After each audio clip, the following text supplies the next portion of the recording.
Chapter 11 Nightmare. Applejack walked down the hallways of the castle, muttering to herself. Celestia had dismissed her, likely because she wanted to spend some time alone with her faithful student. She just looked at the carpet. It was bad enough back before this happened, when she could keep her feelings under control, but now she was around Twilight far too much. Every new revelation was painful to her.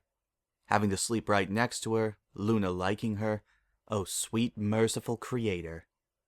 She sighed as she looked at the tiles. Wait. The elaborate carpet had, at some unknown point, transformed into plain tile. She blinked, then looked up. A hospital. She blinked. She looked around. There were nurses and doctors marked with various medical-themed cutie marks running around with clipboards and tools while going in and out of doors. She looked to her immediate left, in which sat a pony she didn't recognize, shaved bald for some reason. The right was another story. Twi! Indeed, Twilight lay, her face bruised and swollen, her horn wrapped tightly in bandages. They snapped it right off.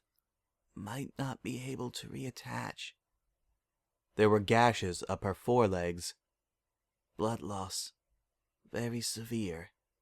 That ended with an IV tube sticking just above each hoof. She knew what lay beneath the covers, what the doctors wouldn't let any of them, not even the princess, look at. They were intentionally aiming to cripple. It doesn't bode well. No, it ain't real. It ain't. Twi was okay. She came through. Twilight's eyes opened. She looked at her eyes looking dull and pleading. Slowly, one of the scarred forelegs raised up, pointing at her, accusing her. No, please, Twi, I can't. You. It was Twilight's voice, made raspy from dehydration. You led them. You let them abandon me. No, this ain't real. It's a nightmare. A nightmare! No, I've had it too many times already. A bright white light seemed to answer her pleas. It didn't shine from anywhere, but rather it ripped through the world as the scene fell apart. Had Applejack not known she was dreaming, she would have panicked, but she only welcomed it. Still, the sheer intensity made her hide under her hat until the light dimmed. Applejack? Her ears perked up. Fair Applejack? She looked. The hospital, and, thankfully, the terrifying apparition of what Twilight could have been, was gone. There was merely a deep, empty, white space. And the only pony with her was Princess Luna, looking at her. Your Highness? You were dreaming, Applejack, she said.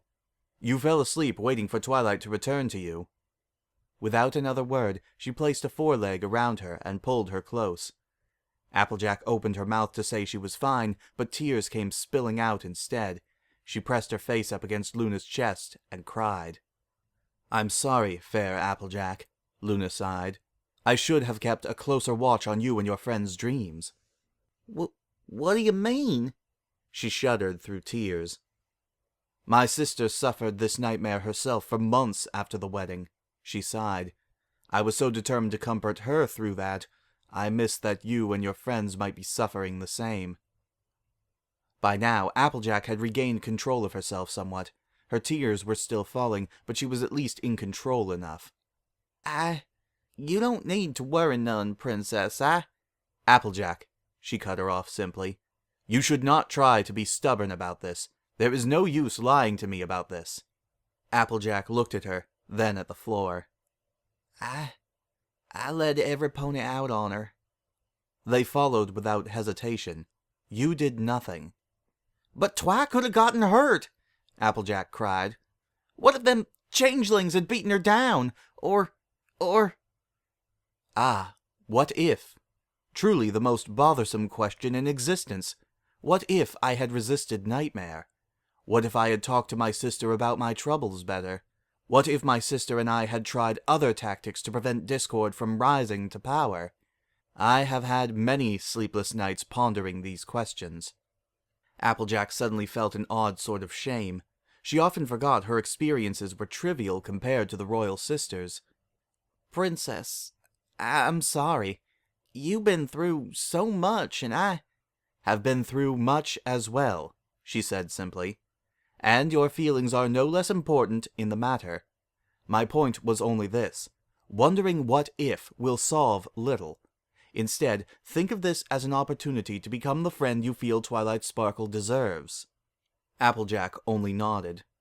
I will, Princess. The sadness was still in her voice.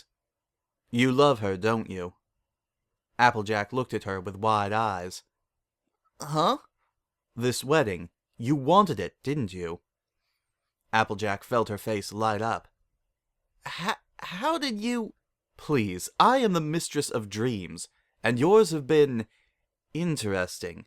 That one where Twilight Sparkle wears all that leather was especially entertaining. Applejack officially wanted to crawl under a rock and die. Oh, no need to be embarrassed. What you do in bed is your own business. And mine, since I patrol dreams. Despite herself, there was a hint of amusement in her voice. Though I try not to intrude, but I can't tell what dreams are until I enter, you understand. Yeah, she grumbled. I cannot say I blame thee. Twilight Sparkle is quite a lovely mare.